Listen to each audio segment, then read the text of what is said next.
श्रीमद् भागवत महापुराण स्कंद 7वां अध्याय 11वां मानव धर्म, वर्ण धर्म और स्त्री धर्म का निरूपण। श्री शुकदेव जी कहते हैं, भगवान मैं प्रहलाद जी के साधु समाज में सम्मानित पवित्र चरित्र सुनकर संत शिरोमणि युधिष्ठिर को बड़ा आनंद हुआ। उन्होंने नारद जी से और भी पूछा।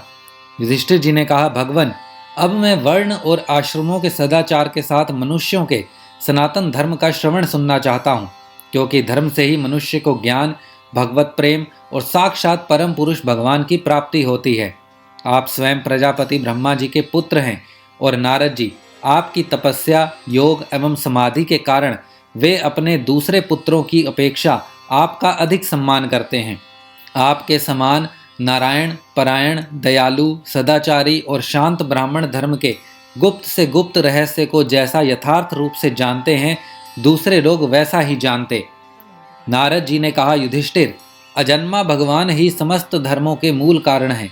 वही प्रभु चराचर जगत के कल्याण के लिए धर्म और दक्ष पुत्री मूर्ति के द्वारा अपने अंश से अवतीर्ण होकर बद्रिका आश्रम में तपस्या कर रहे हैं। उन नारायण भगवान को नमस्कार करके ही उन्हीं के मुख से सुने हुए सनातन धर्म का मैं वर्णन करता हूँ।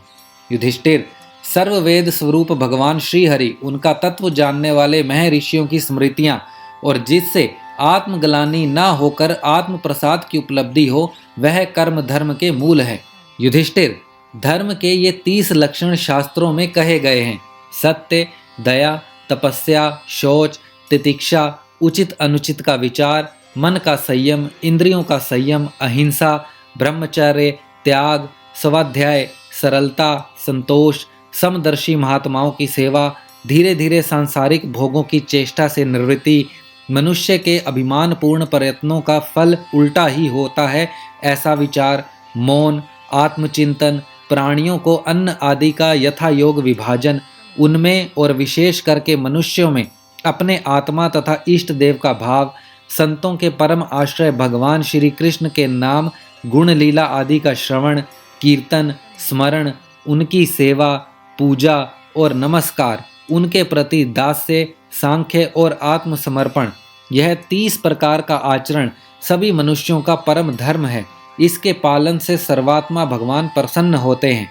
धर्मराज, जिनके वंश में अखंड रूप से संस्कार होते आए हैं और जिन्हें ब्रह्मा जी ने संस्कार के योग्य स्वीकार किया है, उन्हें द्विज कहते हैं। जन्म और कर्म से शुद्ध द्विजों के लिए यज्ञ, अध्ययन, दान और ब्रह्मचर्य आदि आश्रमों के विशेष कर्मों का विधान है। अध्ययन, अध्यापन, दान लेना, दान देना और यज्ञ करना, यज्ञ करवाएं, 6 कर्म ब्राह्मण के हैं। क्षत्रिय को दान नहीं लेना चाहिए। प्रजा की रक्षा करने वाले क्षत्रिय का जीवन निर्वाह ब्राह्मण के सिवा और सबके यथा योग्य कर अथवा दंड आदि के द्वारा होता है। वैश्यों को सर्वदा ब्राह्मण वंश का अनुयायी रहकर गौरक्षा, कृषि एवं व्यापार के द्वारा अपनी जीविका चलानी चाहिए। शूद्र का धर्म है द्विजातियों की सेवा। उसकी जीविका का निर्वाह उसका स्वामी करता है। ब्राह्मण के जीवन निर्वाह के साधन 4 प्रकार के हैं: वार्ता, शालीन, यायावर और शलोचन। इनमें से पीछे पीछे की वृत्तियां अपेक्षाकृत श्रेष्ठ हैं। निम्न वर्ण का पुरुष बिना आपत्ति काल के उत्तम वर्ण की वृत्तियों का अवलंबन ना करे। क्षत्रिय दान लेना छोड़कर ब्राह्मण की शेष 5 वृत्तियों का अवलंबन ले सकता है। आपत्ति काल में सब वृत्तियों को स्वीकार कर सकता है। ऋत, अमृत, मृत, प्रमृत और सत्यानृत, इनमें से किसी भी वृत्ति का आश्रय ले, परंतु श्वान वृत्ति का अवलंबन कभी ना करे।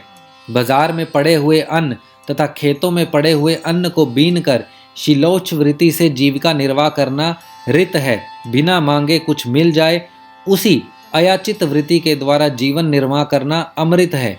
नित्य मांग कर लाना अर्थात यायावर वृत्ति के द्वारा जीवन यापन करना मृत है। कृषि आदि द्वारा वार्ता वृत्ति से जीवन निर्वाह करना प्रमृत है।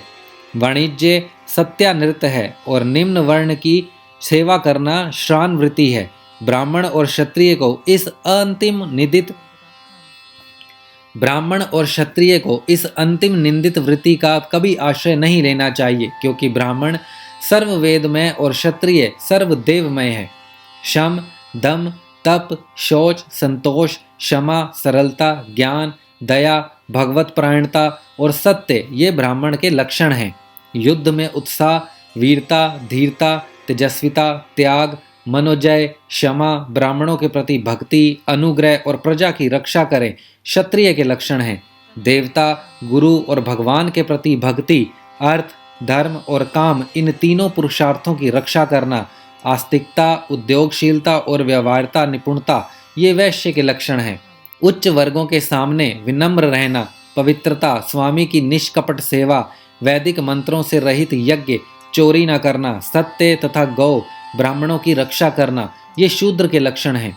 पति की सेवा करना, उसके अनुकूल रहना, पति के संबंधियों को प्रसन्न रखना और सर्वदा पति के नियमों की रक्षा करना, ये पति को ही ईश्वर मानने वाली पतिव्रता स्त्रियों के धर्म हैं।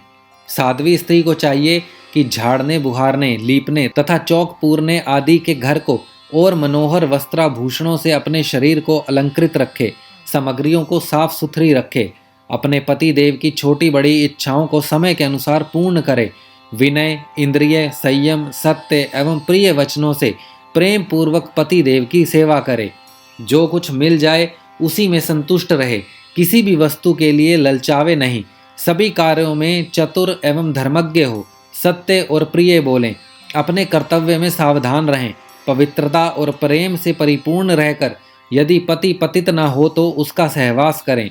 जो लक्ष्मी जी के समान पति परायणता होकर अपने पति की उसे साक्षात भगवान का स्वरूप समझकर सेवा करती है, उसके पति देव वैकुंठ लोक में भगवत सारूप्य को प्राप्त होते हैं और वह लक्ष्मी जी के समान उनके साथ आनंदित होती है। युधिष्ठिर, जो चोरी तथा अन्याय पाप कर्म नहीं करते, उन अंतज्य तथा चंडाल आदि अंत्यवसीय वर्ण संकर जातियों की वृत्तियां वे ही हैं जो कुल परंपरा से उनके यहाँ चली आई हैं। वेददर्शी ऋषि मुनियों ने युग युग में पराया मनुष्यों के स्वभाव के अनुसार धर्म की व्यवस्था की है। वही धर्म उनके लिए इस लोक और परलोक में कल्याणकारी है। जो स्वाभाविक वृत्ति का आश्रय लेकर अपने सब धर्म का पालन करता है, वह धीरे धीरे उन स्वाभाविक कर्मों से भी ऊपर उठ जाता है और गुणातीत हो जाता है।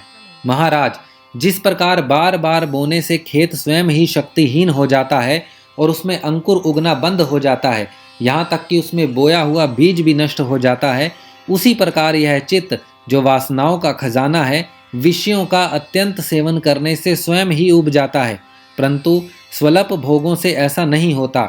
जैसे एक एक बूंद घी डालने से आग नहीं बुझती, परंतु एक साथ अधिक घी पड़ जाए तो वह बुझ जाती है। जिस पुरुष के वर्ण को बतलाने वाला जो लक्षण कहा गया है, वह यदि दूसरे वर्ण वाले में भी मिले तो उसे भी उसी वर्ण का समझना चाहिए। श्रीमद् भागवत महापुराण स्कंद 7वां अध्याय 11वां समाप्त।